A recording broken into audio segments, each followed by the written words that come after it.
Hello everyone and welcome to the Kia K5, a sedan that replaces the Optima. Now with this K5, Kia hopes to break the notion that the mid-size sedans have to be boring. But well, looking at this, it does not really look like that they have to look boring. So in today's video, let's find out everything in detail about this K5. But before we move forward, please consider subscribing to my channel by clicking that subscription button and make sure to press the bell icon and leave all the notifications on, so that ways you will never miss any video updates from my channel. So the particular model that I am reviewing is the Kia K5 GT line. Now it's not actually a GT line, but it's more like a body kit. Like you have more like bumpers, and the front and the back one's different with some badging. So I'm going to come to that, because essentially a pure GT line version has an all-wheel drive, a 2.5 liter turbocharged engine, but this one comes with just the standard 2.5 liter engine with the front wheel drive. So yeah, I'm going to come to that as well. So let's start from the front. So you get this newly designed front grille, which has these sort of angular slots in here, and then continues from one end to the other, and it's like in this dark grayish color out here with the bit of plastic pieces around. And then you get these LED headlight cluster completely with this out here like an L shaped out here on the side, and then it extends all the way till here. And then there are also DRS which extend from the side profile till the front, and then these DRS also convert into turn signals. And the main headlight cluster is a completely LED headlight cluster.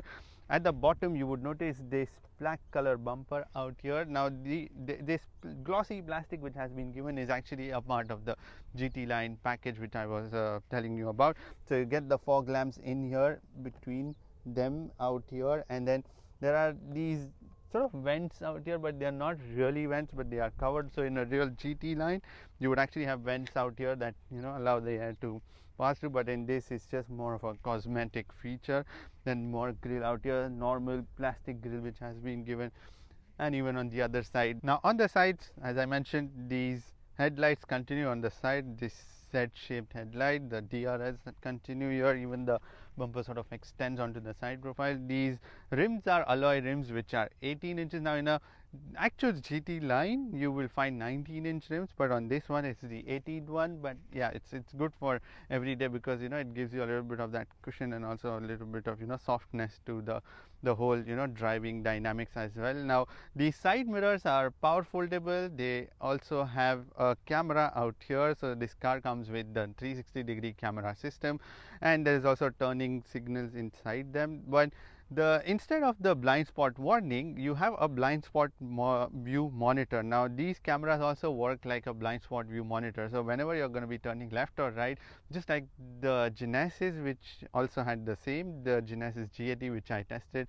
some time ago. So you can click on the pop-up banner out here and you can watch a detailed review of that as well. So in that also you had this turn signal, so whenever you are going to be turning, it's switches on the camera. So yeah, you get in your dial itself, the drivers display the feed for that. So that is also a pretty cool idea. And then you get this half chrome surround which extends from the top and goes around the car onto the other side. There are these smart keyless entry door handles, and the handles are half chromed. And in the back you would notice this GT line design, the actual GT kind of design, where it's a sloping roof line, long rear view glass, and then a very short boot door that ways. And there's also this small spoiler out here in the glossy black. Now in the rear, the first noticeable thing that you will observe is the changes to the bumper compared to the standard K5. So again, you get the GT line bumper out here with these fake vents, yeah, on both the sides. And then the design, or the bumper design, is also slightly different. At the bottom you would notice this black color glossy plastic which has been given at the bottom, and this silver color diffuser. But yeah, it's not really a diffuser, but more like just there, but it doesn't function anything. And not just that, there is also a couple of twin fake exhaust on both the sides. They are covered, look, like they are completely covered. The actual exhaust is behind the bumper.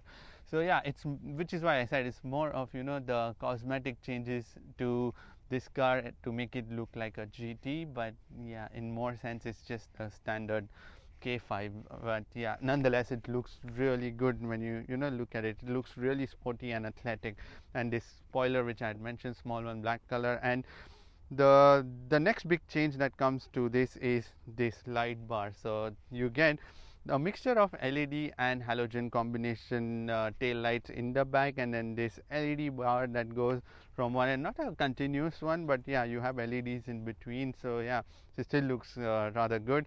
And then you have this Kia logo. Now recently Kia has changed its logo, so in other parts of the world they've already started getting, you know, they started putting the new badges, but yeah, on this, in the front and the back, you still don't get that new logo on the car. But yeah, it looks really cool. I hope it makes its way here pretty soon. And then you get the GT line badging out here and the K5 badging. And in terms of the visibility, it's actually pretty, you know, restricted, but the fact is that, you know, though the rear glass is long, but yeah, that way the whole rear boot itself, it's pretty tall that way, so which is why you get the restrictions in terms of the visibility. Now when it comes to the boot space, there is a button which has been given out here next to the camera, again part of the 360-degree camera system. So you get this big huge boot space in the back, so you can put 510 liters of luggage in the back. There's also a substantial bit of lip out here. There are also these scuff plates out here so that you don't damage your bumper, plastic ones. But yeah, it's still the boots, the boot floor itself is pretty low that way, so yeah, you can lift your, you know, luggage and then put the luggage in the back. But yeah, when you are removing, this lip can be a little bit, you know, deep that way. There are also tying points inside, so you can tie your luggage or anything. And at the bottom of this boot floor, you would find a full size spare wheel along with the toolkit which has been given. So yeah, that way it's pretty much straightforward, you know, in terms of the boot space. You can also fold down the rear seats in the ratio of 60:40. There are levers given out here, so you can pull them, and if you're tall enough, you can push the seats from here, but I am not tall enough, so I'm gonna go from here and I'm gonna fold these seats down.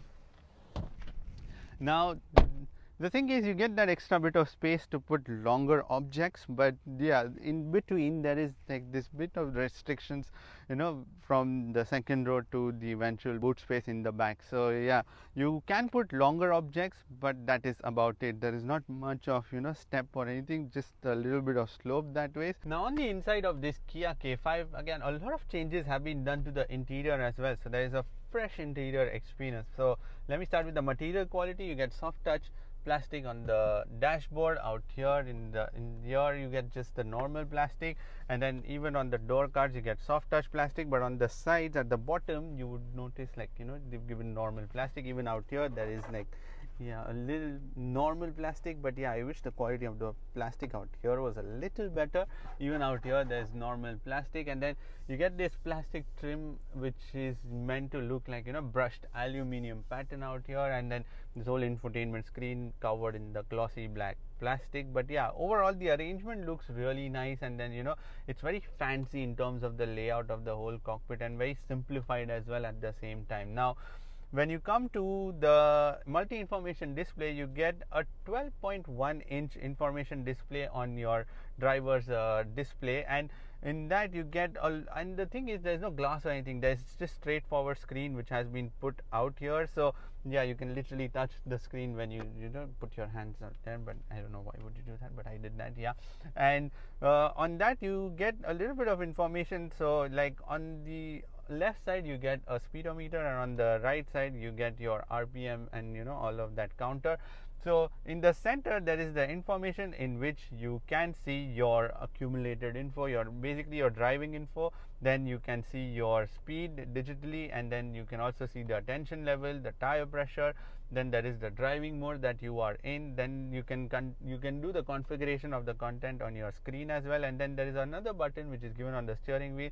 You press that, and then you can change the different, you know, layout of that information. In the center you can see the lane keep assist and all the safety systems, and then you can go and see the navigation, the compass that has been given, and then you can come back to the same screen. So pretty much that is it in terms of the functionality. You can customize all of that from the infotainment screen as well, you know, what all things you want to see on your this screen, but yeah, that way it's very easy and fairly easy to understand. And on the right side, that dial can also show you different bit of information, like if your door is open, the warning for that. If your cruise control did not engage, then it will show you that information as well. So that dial is actually used for that bit of information. When it comes to the steering wheel, this is a leather covered steering wheel. Now that leather is a synthetic leather, not the real one, but yeah, it's the leather covered steering wheel with the plastic bit in the center. Again, Kia logo out here, and then the GT line badging given at the bottom. And this is like a flat bottom steering wheel, so yeah, more like a sporty steering wheel setup that you get out here. And then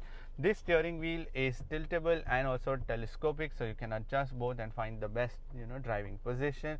There are also paddle shifters given in the back, and these are like the plastic ones, silver ones, but yeah, they are a little smaller to my liking. Yeah, especially at the bottom, yeah, there is nothing that extends, so yeah, more like just in the back of the steering wheel. Now on the right side, you would find the controls to change your information on your driver's display, and also the controls for your adaptive cruise control.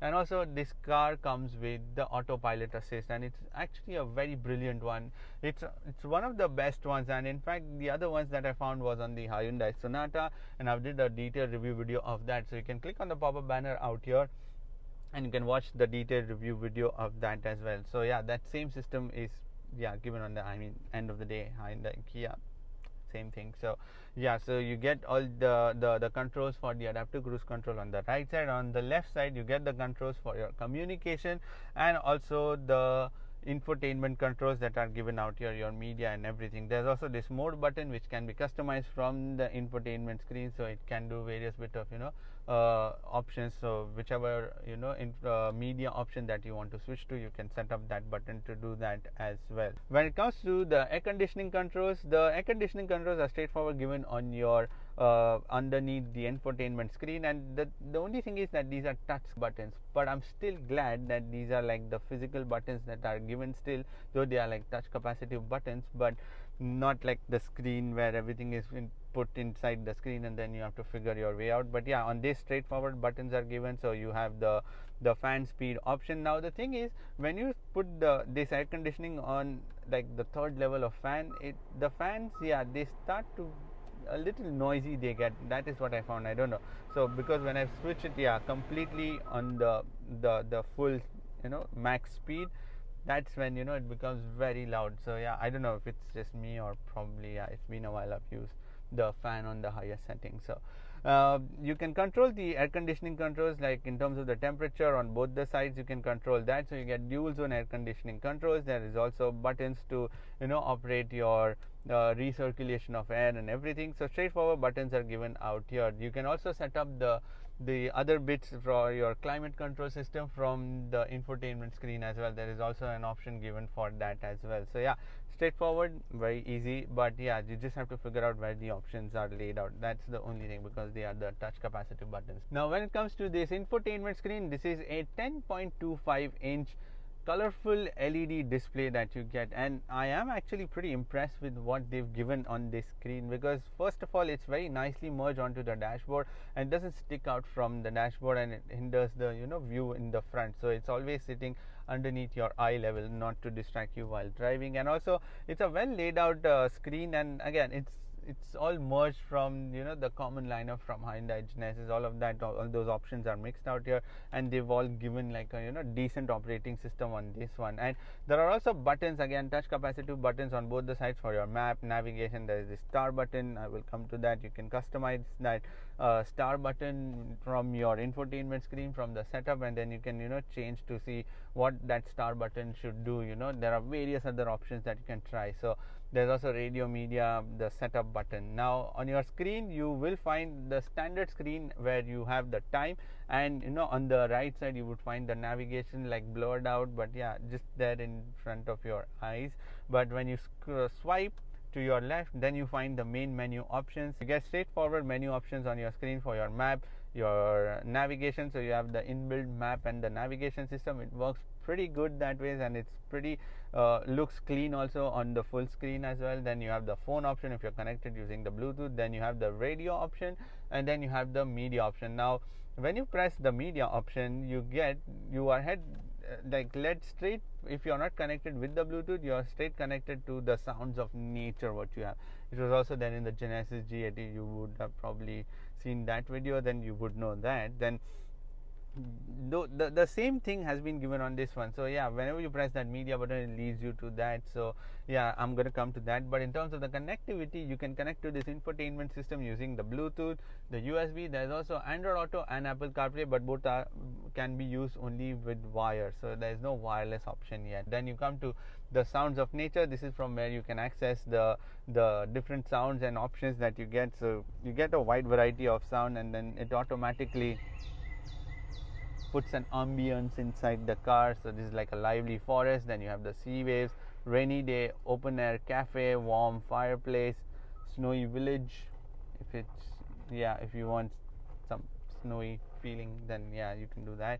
Then there is the USB if you are connected, Android Auto, Apple CarPlay, Qibla compass, voice memo, driving info if you want to see more driving info, how you're doing, in terms of the fuel economy and everything, you can see that. Then you swipe on the left side, and then you can see more detailed settings, in which you will find pretty much every single option in here. So your user profile, then the sound settings. So this Kia K5 GT line comes with 12 speaker Bose sound system. It sounds pretty cool, yeah. And then you can change all the sound settings from here. There's also the device connection setting. Now annoyingly, if you want to go to the Bluetooth, this is the only way through which you can add the Bluetooth connection, and not from the media option. So yeah, that's something to be mindful of.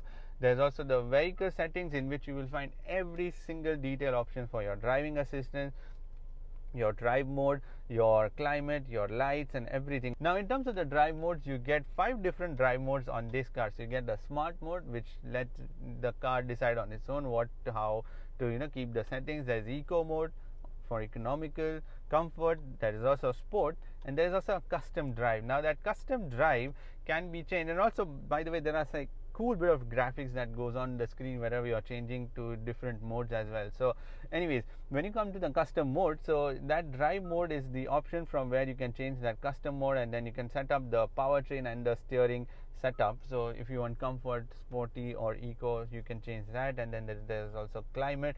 There's also the lights option, and then inside the lights there are like ambient mood lights which are given in this K5, and they are very coolly placed. So out here on the door cards, on the hand rest as well, they are given, even out here in the dashboard, but they are not directly placed. So behind this black color glossy plastic, you have like sort of a line, sort of a pattern that goes on, and then you have 64 color options that you can choose from, and then you can change, or you can leave it into the different driving modes, so the lights would change accordingly. But yeah, they look very cool. Like I like the setup of these mood lights, because they are very subtle that way and not in your eye. So yeah, pretty cool. And then you have the navigation system. Then you have the display option, in which you can change all your display settings for your screen, and also the blue light adjustment, your home screen, your split screen. So you can even use the split screen option when you are using different bit of apps. So like if you're in the navigation, you can change and go to the split screen option, in which you can find different options like your media, your navigation, your air conditioning,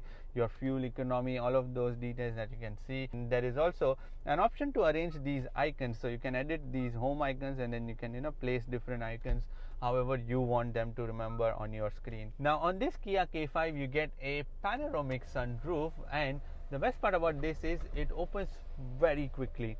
I really like the speed of this. Like it literally takes 5 seconds to open and close. That's it. When it comes to the storage, you can put just modest amount of storage in the door cards. You can put like half a liter worth of water, and some more storage on the sides. Even on the other side, there is also this another storage which has been given out here, in which underneath the air conditioning controls, in which you can put your phones and wallets. And there is also a lid that covers, so yeah, you can open or close that as well. There are also these 2 flexible cup holders which are given out here, and there is also a slot in which you can put your phone in between.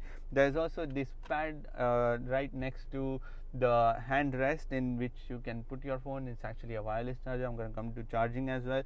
There's also this big storage out here, in which you can easily put 4 half a liter worth of bottles. Yeah, more stuff like your wallets and phones and everything. There's also this glove box, which is already filled with a lot of stuff, but then yeah, if you remove that, you can put a lot of things inside.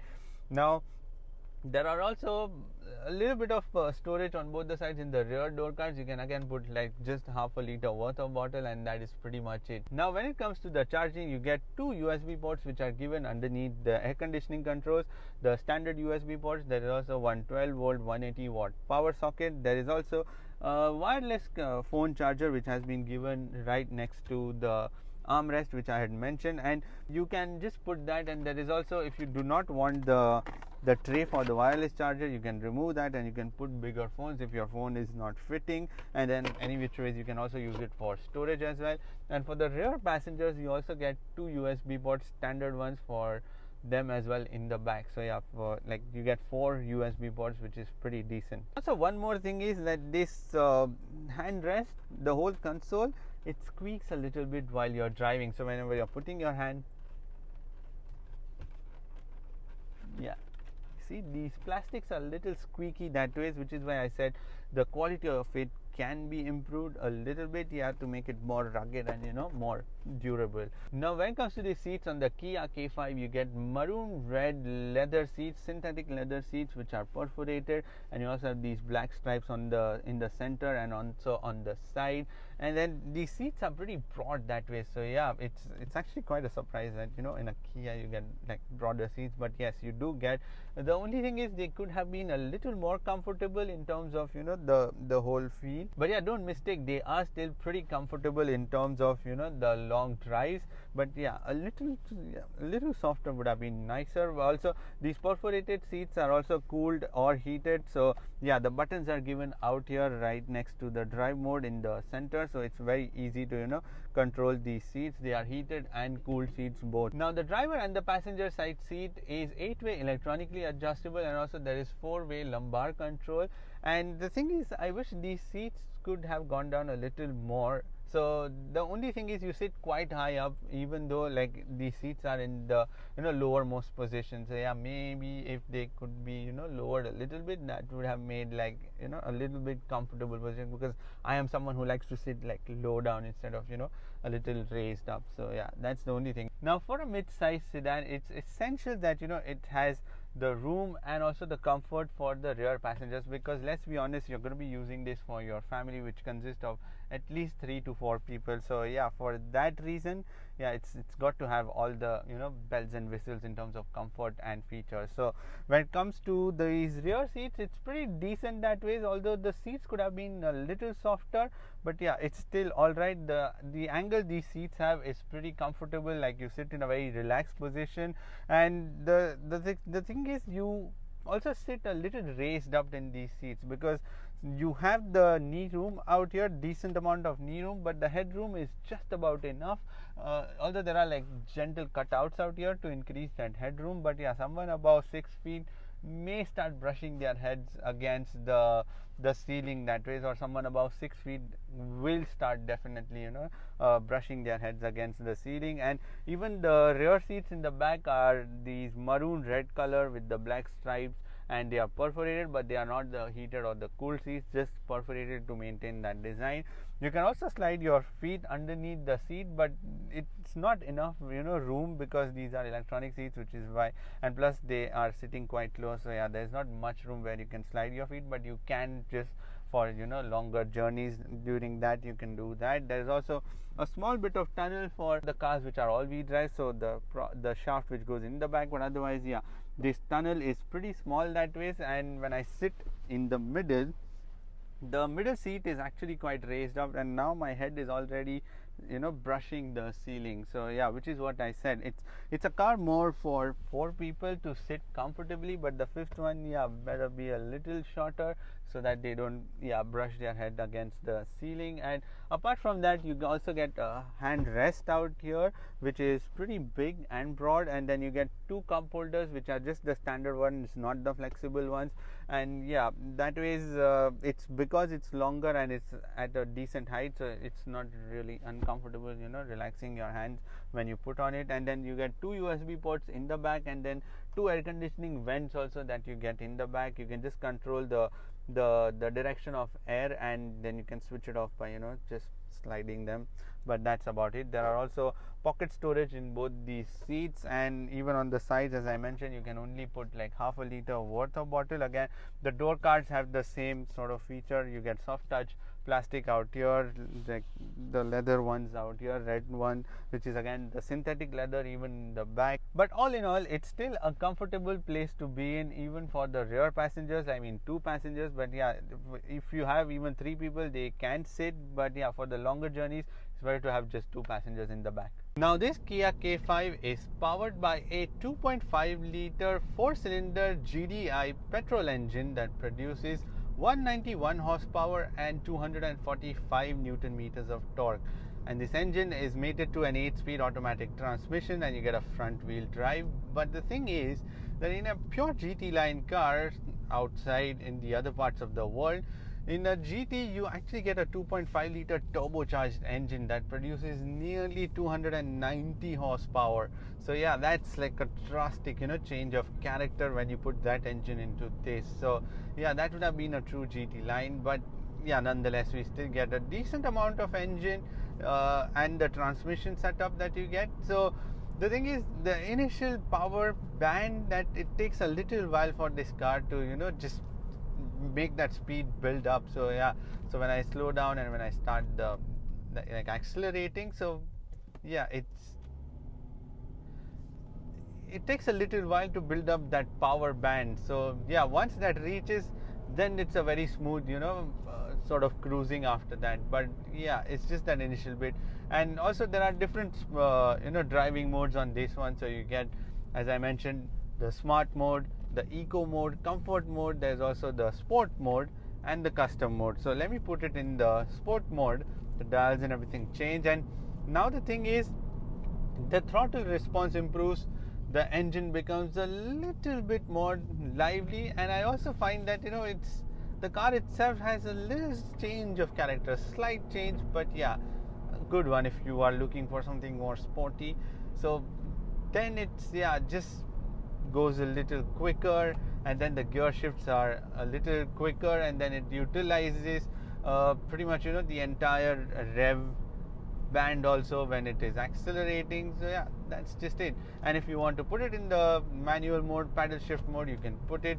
And then yeah, the gear shifts are a little slow, but yeah, it's a mid-size sedan, so if you want that, then you probably buy a proper sports car in that case. But yeah, it's just about decent.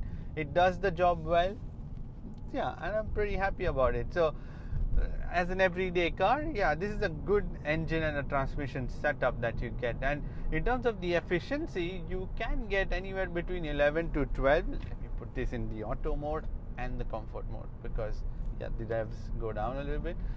So yeah, you get 11 to 12 inside the city driving when you are like in a traffic scenario, but when you are cruising around, you can easily get around 13 kilometers per liter on a highway, and that's a pretty decent for a mid-size sedan as well. Now when it comes to the suspension, it's on the softer side. Like, it's a well balanced thing, although you still sort of dance around when you are taking a little sharper turns at a little higher speed. So let me demonstrate that by doing a slalom. So when it takes a little while to shift its balance from one end to the other, but yeah, it still is a decent one, although the front end seems a little lazy to react to the steering input. So when we come to the steering itself, it's a good amount of steering. It's an electronic steering now, and the thing is, there is good amount of feedback from it. There's also, where you're going, where your wheels are pointing, but it's just that it sometimes feels a little lighter. Sometimes in some occasions it just feels a little lighter. I don't know, it's probably the electronic steering as well, but yeah, that's the thing with them. So it eliminates a little part of that feedback from the system, but nonetheless, it's still a very soft one, and for an everyday the car, it's going to be quite manageable, or it's also going to be quite easy that way to handle this car. Now when it comes to the noise and the vibrations, it's kind of all right out here. There is not much of engine sound or anything, although the only sound that you will hear is a little bit of wheels, the tire sound, and also sometimes when it's a very windy day you can hear the wind whooshing from around these windows on all the four windows. So yeah, that's the only thing. Otherwise the squeaking and the rattling, as I mentioned, a little bit of this center armrest that you can hear, some more plastics out here, but that's about it. Otherwise it's a pretty solid built car. Now when it comes to the brakes, you get 4 disc brakes on this Kia K5, and let me do a 100 to 0 emergency brake test and show it to you. So when I do that, the ABS kicks in, and yeah, the brake force is pretty good. You get like proper even amount of braking action. And the thing is, the brake pedal is something which is a little weird, what I found. So when it's got a hard feel to it, and then initially it's just that 1 millimeter to 2 millimeters of travel, and then the braking action happens. The moment you put your foot on the pedal, it just starts, it just starts braking immediately, even the lightest of touch. So yeah, a little sensitivity should, if it was reduced, yeah, that would make the feel of this the brake pedal really nice. Otherwise the braking action itself is pretty sufficient on an everyday day-to-day drive, but you don't get the emergency stop signal when you brake hard. So make sure you do that manually. Now when it comes to the safety systems, you get standard safety systems, 6 airbags, 2 in the front for the driver and the passenger, 2 side airbags for the driver and the passenger. There are 2 curtain airbags on the frames. And when it comes to the other safety systems, there is ABS, there is also tire pressure monitoring system, there is also the traction control system, there is also lane watch, there is also lane keep assist, there is also the blind spot monitor, which I had shown you before, and there is also a fabulous 360-degree camera system. I am really impressed. I am actually impressed with all the 360-degree camera systems in the Hyundais, in the Genesis, and even on this one now, the Kia. It's absolutely faultless. The 360-degree camera systems are so good. It's crisp, it's clear. You can even select the different views on your screen, but otherwise it's a very simple to, there is no too many camera options or anything. It just lets you decide. Even you can zoom in on the 360-degree view that you want. You can go closer or you can go away. Also, another thing which I forgot to mention was that the K5 also comes with the heads-up display, and the heads-up display is pretty crisp, and you get decent amount of information like your navigation, your media, your cruise control, all that information on the screen. You can even change the information from the setup inside this infotainment screen. You can go in and you can change all the options or whatever you want to see. Now when it comes to the pricing, the base level of K5 starts at 74,900 dirhams, and the top version, which is this GT line, starts at 124,900 dirhams, and you can spec a little bit here and there, but yeah, this is the price. So in this price bracket and in this segment, essentially this K5 competes with Toyota Camry, Honda Accord, all big names, Mazda 6, Nissan Altima. So there are lots of cars already that are already in this segment and you already know of. But the thing is, the K5 does bring a lot of functionality into the segment. It does not try to revolutionize the whole segment that ways, but in its own ways, it's trying to change it a little bit. And I'm still glad the K5 does bring a little bit of freshness and personality itself into the segment. For that, you should definitely give this car a test drive and see it for yourself, how it drives, how it feels. And it's also affordable, it's spacious, it's also got all the latest tech, and end of the day, it's a Kia, so it's gonna be reliable as well. Anyways, that is pretty much it for this video. If you like this video, then make sure to press that thumbs up button and leave a like on this video. And if you want to subscribe to my channel, then you can click here, and if you want to watch more videos, then click here. And if you can, then please share the video as well, so that more people can discover. I shall see you in the next video. Bye bye, take care and stay safe.